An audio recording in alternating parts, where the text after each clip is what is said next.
Hello friends, welcome to my channel Doctraveller MN. In this episode, you will see all the beautiful locales that we visited on day 2 of our Sasaram tour. We visited the iconic Rohtasgarh Killa or fort, Maa Tutla Bhawani Dham and the majestic Tutla Bhawani Waterfall, and the huge barrage on river zone Indrapuri Barrage. Hope you like this video. Stay tuned.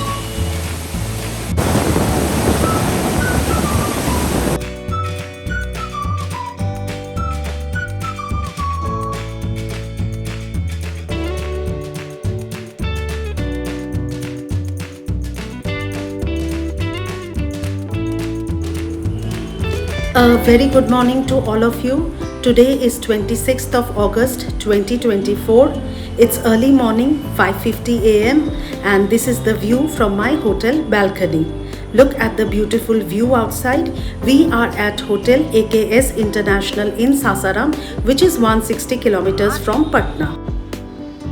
These are the places that we will be exploring today that I've already mentioned earlier.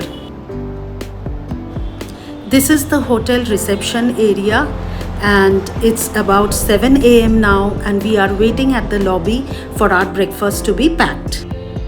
This is the backside view of our hotel. Last night there was a party and the garden has still not been cleaned. Otherwise it's a beautiful green garden. The hotel is situated about 1 kilometer from Sasaram Chauraha, just by the side of the Ara Sasaram road. Here you are away from the hustle and bustle of the city, staying amidst noise-free surroundings. Additional advantages: you have a restaurant which is attached to the hotel. They serve good, delicious food. We had dinner last night and we really liked it. It's 7:30 a.m. now. Our breakfast has been packed and we are off to Rohtasgarh Killa. It is 87 kilometers and will take about 3 hours. We reach Sasaram Chauraha, from where we take a left turn towards SP Jain College Chowk. Diversion from SP Jain College Chowk leads to Maa Tarachandi Road, from where you proceed onto Delhi-Kolkata Highway. Proceed on NH 19 for 13 kilometers and reach Jagdev Chowk, from where you proceed onto NH 119 for 23 kilometers. Reach Rohtas Krishi Kendra, from where you take a right turn towards Akbarpur. After crossing Akbarpur Idgah, the road to Killa starts. From the base of the Killa to reach the fort, it is about 33 kilometers. It's a kacha pakka road, zigzag, and you have to drive on top of the mountain to reach the Killa. We are on Sasaram flyover. Railway tracks of Sasaram pass below. We are approaching Sasaram Chauraha. We have crossed Sasaram Chowk, proceeding towards SP Jain College Chowk. From here we will take a right diversion.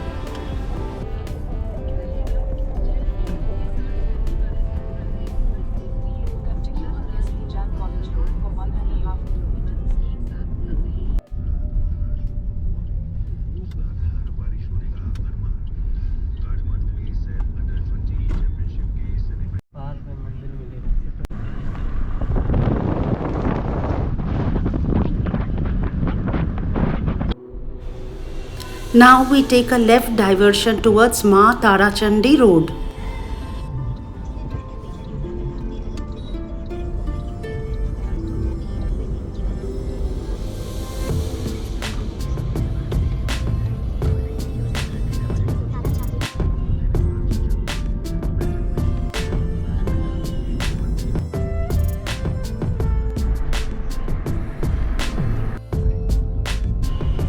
We are on Delhi-Kolkata Highway or NH 19 now. Look at the beautiful mountains of Kaimur Plateau. The rugged nature, the green trees on top of it, they look beautiful. You have to continue on NH 19 for 13 kilometers.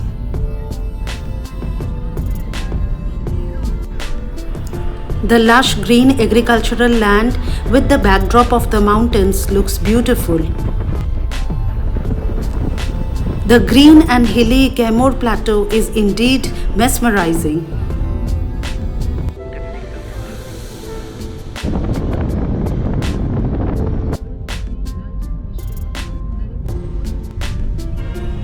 This is the Tilautu Bazaar area.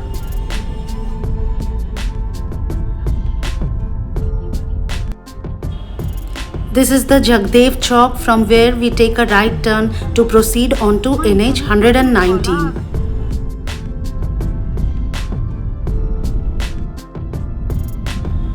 We are proceeding on NH 119.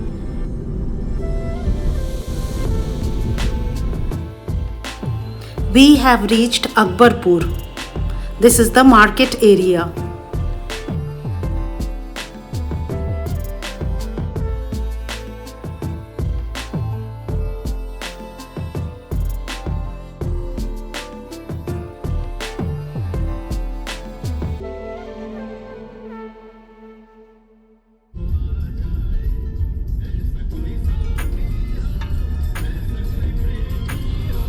We have crossed Akbarpur Idgah and now we will take a right turn towards Kila Road.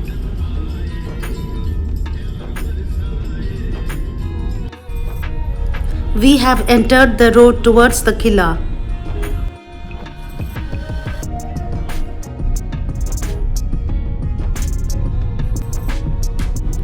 You see the hill in the front? That is the one we have to climb to reach the fort.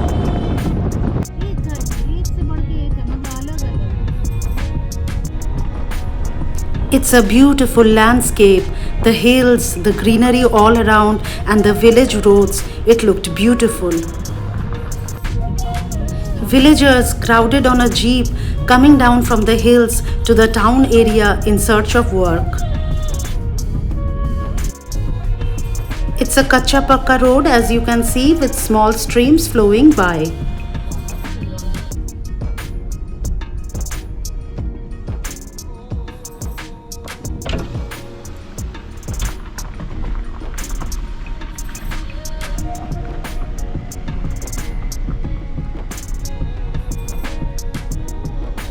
Look at the shape of this hill, it looks beautiful.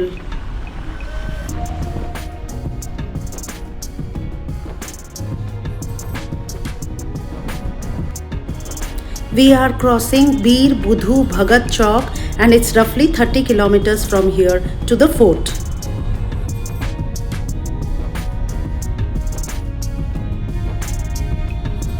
The road to the fort is indeed beautiful.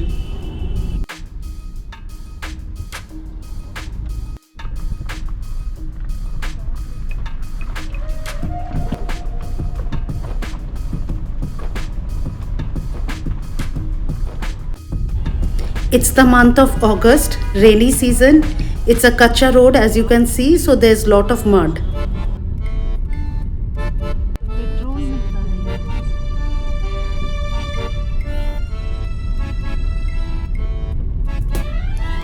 We have ascended the hill. Look at the amount of greenery and the tall trees on the top of the mountain. Agricultural fields can also be seen, as there are villagers staying here on top of the hill who do agricultural work. We asked the sweet ladies of the village for the direction to the Kila.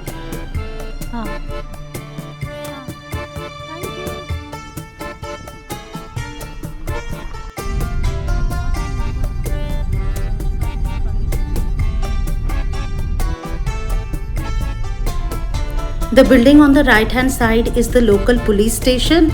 Punjab National Bank is also there.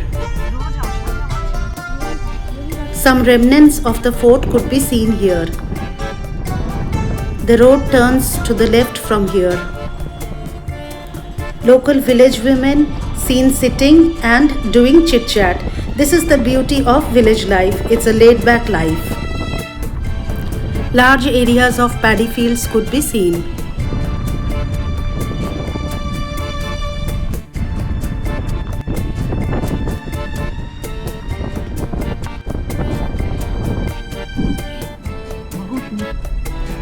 Though the roads to the fort were not in a good condition, mostly kacha roads, still the beauty of the roads, the landscape all around, the surrounding greenery was truly mesmerizing. Though a difficult drive, but still it was a marvelous drive. We have reached the gate to the Rohtasgarh fort. From here, the fort is about 7 kilometers.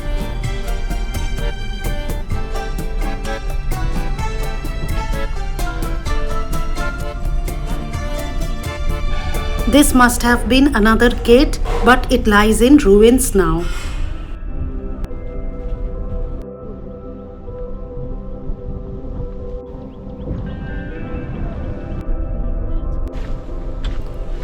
Look at the little flowers on these plants. They look beautiful.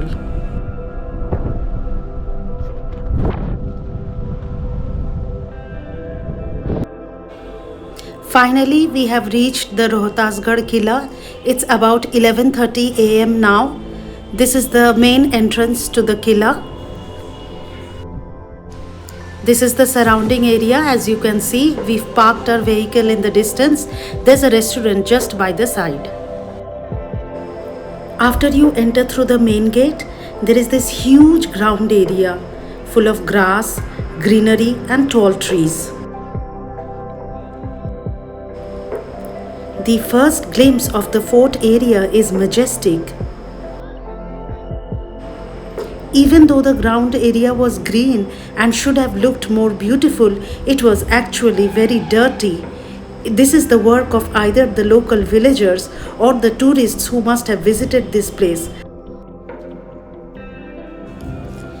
This gate is made of limestone, as you can see. Sandeep trying to enter and see what is inside. There was nothing inside. He came back and we proceeded towards the next entrance to the fort. All those quarters that you see in the distance surrounding this ground, that is known as Sarai Khana, the place where horses used to rest. Local village boys seem to make full use of this ground. They are playing cricket.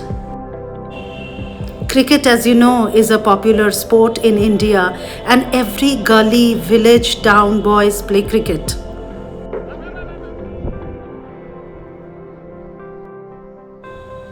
This gate that you see is known as the Hathiya Pole or the Elephant Gate. This is because 2 elephants on either side adorn this gate. This is also known as the main gate to the fort. It is the largest gate to the fort and was built in 1597 AD. This is the area that you reach once you enter through the gate. I'm sure darwans or gatekeepers would be guarding this. As you can see, limestone mortar and granite stones were used to build this fort.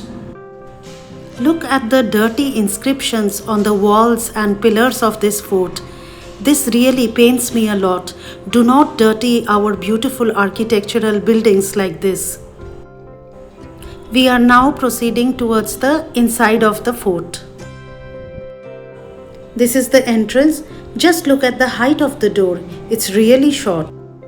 As you enter through the short gate, you come into this area. This seems to be a room, dome-shaped. Walls are in dilapidated condition.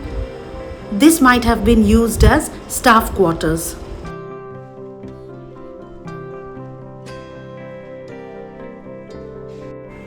We are proceeding further inside the fort.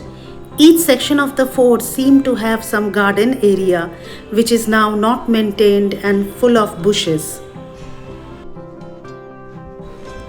That's the area we have already explored and we are now going further. When you enter, you see this arch-shaped lobby area which looks beautiful.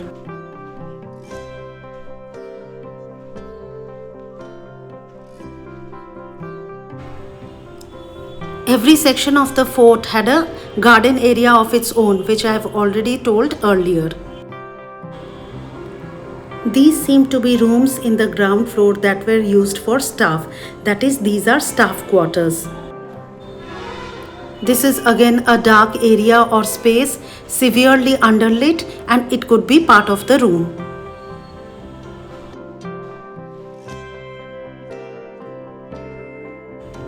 We are now proceeding towards the first floor of the fort. This area was supposed to be the king's quarters in the fort. Look at the beautiful architecture of this place. Even though a major part of the architecture looks destroyed, lies in dilapidated condition, but still now looking at the artistic pillars, the artistic archways, you can make out how beautiful the architecture once was. This is the view of the Killa area from the king's quarters. Look at the beautiful green ground area. That is the gate through which we entered. It seems the village boys have finished playing and are resting. But to my dismay, just see how dirty the ground is. I am sure it is done by the localites because there are few and far between tourists here. Look at the thick, solid, arched pillars of the fort. The artistry on the pillars is truly majestic. This building of the fort, which we are in now, was known as Takht-e-Badshahi, where Raja Man Singh used to reside. The building that you see in the distance was known as Aina Mahal, where the chief wife of Raja Man Singh used to reside. Takht-e-Badshahi is a total of 4 stories. This is the area from where you could visit the women's quarters, that is the Aina Mahal. This is the view of the fort from here, and what you see in the ground floor were the staff quarters. This is the Aina Mahal where the women of the fort used to reside. And the building which we are in now is known as the Takht-e-Badshahi or Diwan-e-Khas. We will be going further up on the 3rd floor and the 4th floor where you can see a chhatri at the top.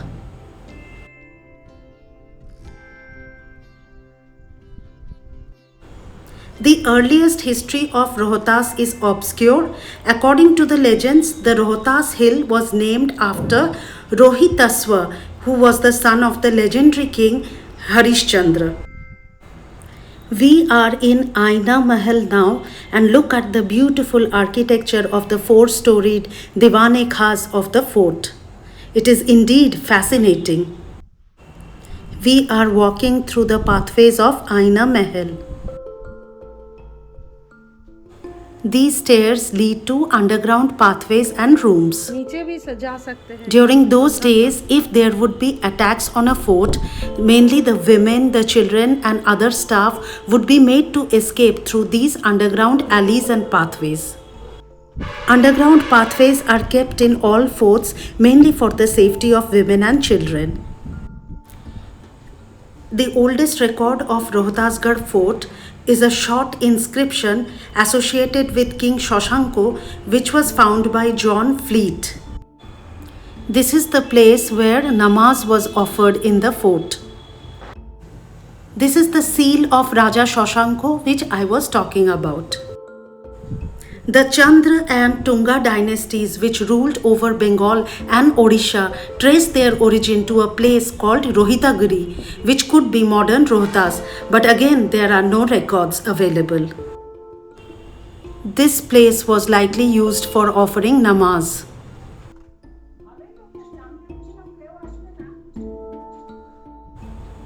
View of the 4-storied Takht-e-Badshahi from Aina Mahal.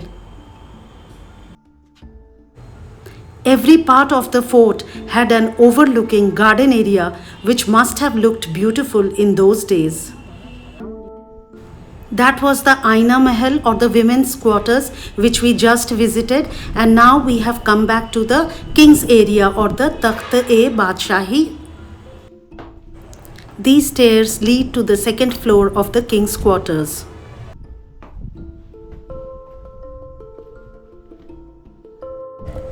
Look at the beautiful fort area from this place. Had the fort area been neat and clean and well maintained, it would have looked more beautiful. You can see the whole Rohtas hill from here. It's indeed a majestic landscape. We are now proceeding towards the topmost part of the fort. I have no words to explain this beautiful landscape and this beautiful majestic fort area. The view from here is top class. It's absolutely awe-inspiring. The Aina Mahal as seen from here. We are now at the Chhatri or the Kapola area of the fort. This is the topmost part of the fort, and look at the ceiling, how it looks. This is all made of limestone mortar and granite stones. We have now come down, and this is the view from the other side of the fort. In 1539 CE, the Rohtasgarh Killa went out of the hands of the Hindu kings into those of Sher Shah Suri. Sher Shah had just lost the fort of Chunar in a fight with the Mughal Emperor Humayun, and he was desperate to gain a foothold for himself. He requested the king of Rohtas to provide for his women, children and treasure a safety in the fort of Rohtas while he would be fighting in Bengal. The king of Rohtas agreed and let the palanquins in. The first few palanquins had women and children, but the later ones had fierce Afghan soldiers who captured the fort and made the king flee. After his capture, 10,000 armed men guarded the fort. That is the mausoleum of Habash Khan, who was a daroga of Sher Shah Suri. In 1558, Raja Man Singh, who was a general of Akbar, ruled over Rohtas. He renovated the fort in Persian style architecture, built the Takht-e-Badshahi, the Aina Mahal and the Diwan-e-Am, which we will be seeing later. After the death of Raja Man Singh, the Rohtasgarh Killa went into the hands of Wazir of Emperor Akbar. This fort was also used by Emperor Shah Jahan, followed by Emperor Aurangzeb. During Aurangzeb's time, this fort was used as a prison and detention center. The British took over this fort after defeating Mir Qasim, the Nawab of Bengal and Bihar. We are now proceeding towards Diwan-e-Am, or the Assembly Hall, also called Baradari. This was also known as the Audience Hall and was built by Raja Man Singh.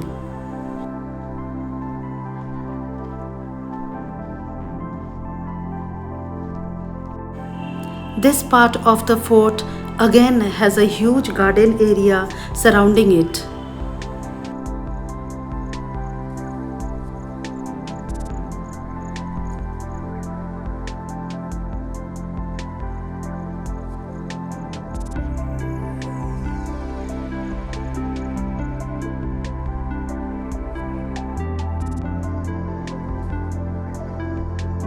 This building again has beautiful and artistic pillars.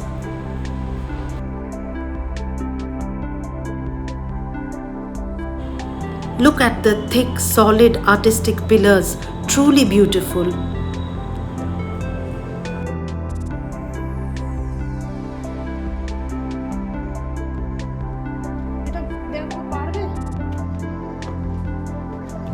Look how dirty this part of the building is.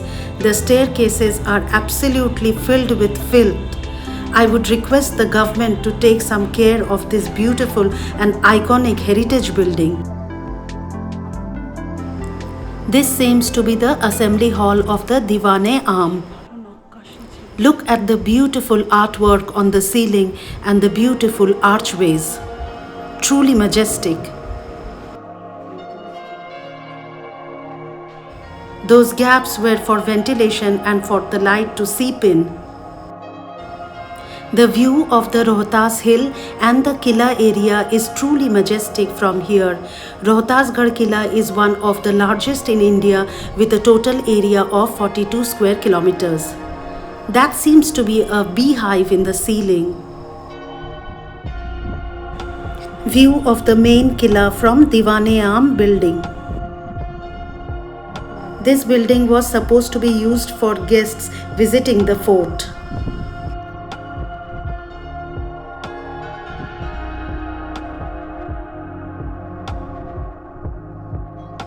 This fort, which is situated on Rohtas hill, is about 1500 feet from the sea level. Look how beautiful and green the Killa area is. We had come to the top of the Diwane building and now we are going back.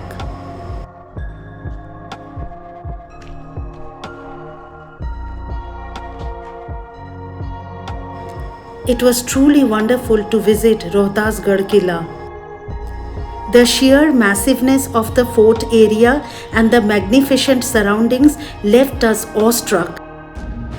This iconic heritage building should be better maintained by the government. I implore the Government of India for consideration of better maintenance of this iconic heritage monument. Proper maintenance of this majestic fort will lead more tourists to visit here, generate income for the local villagers, and also contribute to better maintenance of this building. We need to preserve our culture and heritage. It's 1 p.m. now, time to go back and explore the second spot of the day, which is the Maa Tutla Bhawani Dham. It is 61 kilometers from here. We will get a left diversion on NH 119 to reach the Tutla Bhawani Dham. We are now on our onward journey to Maa Tutla Bhawani Dham. We need to drive back on the same road that we had taken to visit the fort.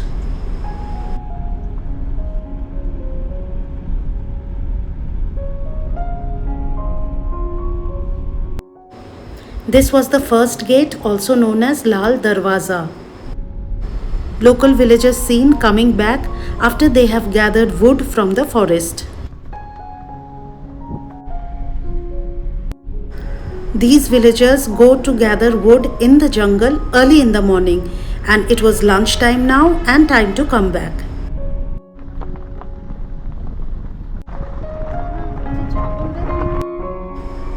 This is the village area around the Rohtasgarh Killa, which we are crossing now.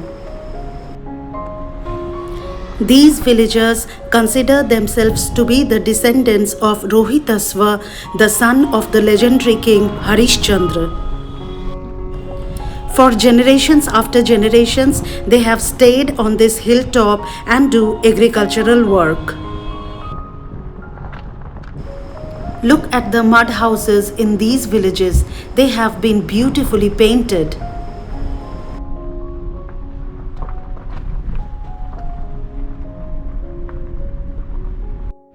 This tree seems to be sacred as there is a Baba sitting there. Oh, there is a mandir here.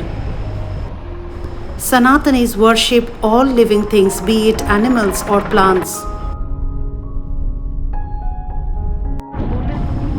We have almost descended the hill. The beautiful green hill can be seen in the background. We stopped to enjoy the beautiful valley view here, and in the distance you can see a temple as well. The green valley in the backdrop of the mountains looked majestic.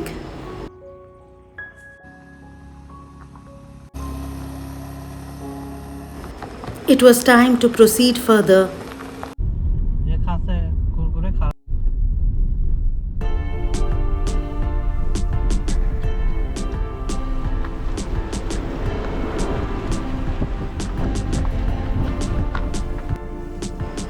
This gentleman's motorbike seems to have got stuck in the waters. Oh no, he was successful to take it out of the waters. Bravo! Villagers on a tempo, overcrowded, going back to their village on the hill. Since there are no other modes of public transport between the town and the hill, the villagers rely on these tempos and jeeps for commutation. We are on NH 119 now and it's drizzling. Oh no, it's raining quite heavily now.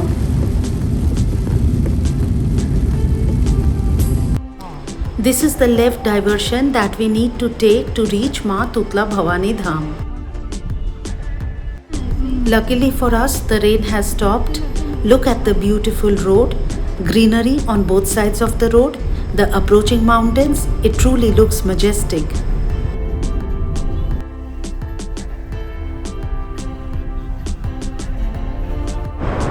Kaimur Plateau is indeed beautiful. The lush green paddy fields, the lush green mountains. Truly, it's a magnificent landscape, very soothing to the eyes.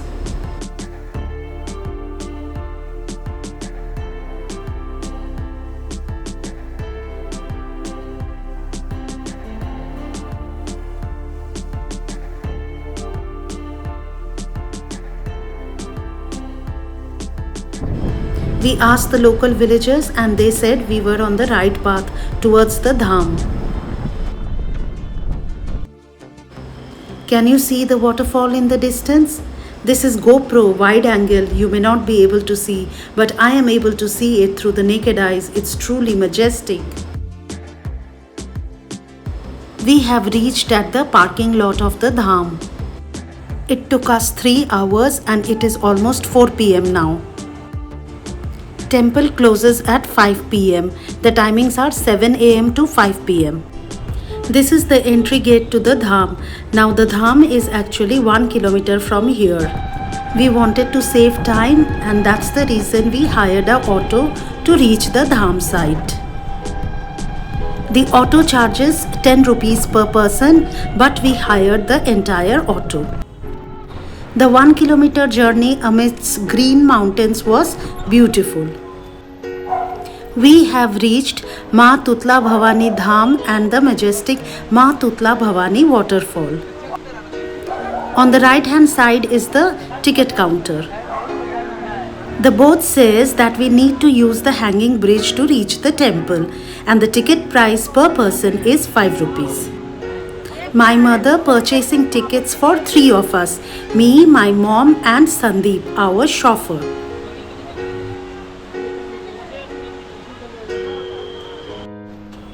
On the right hand side you have the changing rooms and washroom. Now we are witnessing the most picturesque place in Rohtas, that is the Maa Tutla Bhawani Waterfall and Dham. To reach the temple we need to walk through this hanging bridge. Walking on this bridge feels funny because when you walk on it the bridge sways side to side. As we approached the falls it looked majestic. This is the Kachwar river which flows through the valley. The beauty of the waterfall lies in the fact that it falls through a gap between 2 mountain ranges. We gradually started ascending the steps to reach the temple site.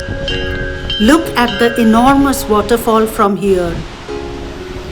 We were simply getting wet just by being so close to the waterfall.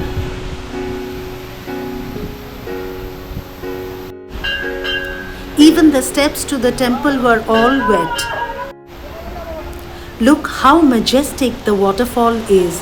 The waters are thundering down from a height of 180 feet. But River Kachwar then flows serenely into the valley for a distance of 1 kilometer. This is the temple site in the mountain. The temple is believed to have been established in the 12th century by Raja Dev Pratap Dhawan. Inscriptions on the walls of the temple mention the same. We offered our prayers to Devi Ma and quickly returned from the temple as we had gotten fully wet. The fierce waters of the waterfall had simply bathed us and it didn't matter that we didn't take a holy dip in River Kachwar. Usually devotees take a holy dip in river Kachwar before offering their prayers to Devi Maa. It is August, rainy season, and the waterfall is in full bloom. Look at the magnificent waterfall. Few devotees could still be seen taking the holy dip. We were lucky to have Devi Darshan because the temple closes at 5 pm and we had reached at about 4:30 pm. The temple timings are 7 am to 5 pm. Can you hear the thunderous sound of the waterfall? It's simply awesome. The force with which the waterfall was coming down was tremendous. The walk to the temple through this hanging bridge is unique. It enhances the experience of visiting the Dham. This picturesque locale in Rohtas is truly worth visiting. A majestic waterfall thundering down through a gorge in between two mountain ranges simply left us awestruck. We were mesmerized by the surroundings, the tall towering mountains, the greenery all around, river Kachwar flowing down through the valley. It was indeed one of the most picturesque locales in Rohtas. We truly enjoyed our visit to the Dham and the experience of witnessing this majestic waterfall. It was 5 pm now and we started our onward journey to visit the last spot of the day. Our last stop of the day was Indrapuri Barrage on River Son. We needed to drive back on NH 119 to reach the diversion from where Canal Road starts to finally reach the barrage site. We have reached the point of diversion. This is the Canal Road which we need to take to reach the barrage site.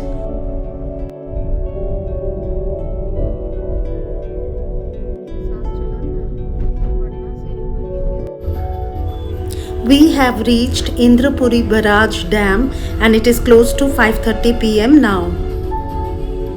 Indrapuri Dam is 1.4 kilometers long and it is the fourth longest dam in the world. Look at the waters of Son River. The river is huge and full of waters now as it is the rainy season. It is the month of August now.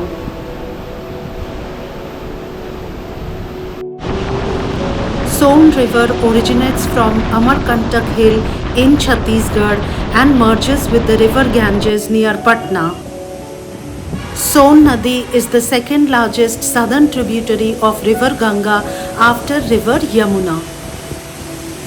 The construction of this huge barrage was done by Hindustan Construction Company, which also constructed the Farakka Barrage, the longest in the world, in Murshidabad district of West Bengal.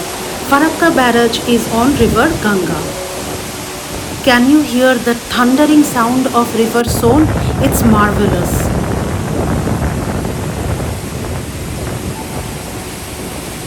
We were simply enjoying our time here on the barrage. This is the best place to enjoy your evening time. Standing on a barrage dam, simply looking at the thunderous waters of river Son and the mild cold winds hitting our face, we were having a majestic time here in Rohtas. Construction of this barrage started in 1960 and it was commissioned in the year 1968. Look at the waters of river Son glistening with the setting sun rays.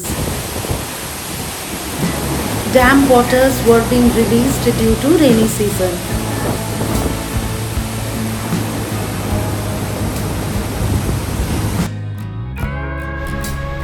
It was finally time to go back now. Our hotel, Hotel AKS International, where we are staying now during our short tour of Sasaram, is about 26 kilometers from here and it will take us about an hour to reach. It had started drizzling and thankfully we were in our car. Look at the colors of the horizon. The setting sun has created its own palette of colors, all shades of orange in the sky, and it looked beautiful. That's all for today. Hoped you liked this video.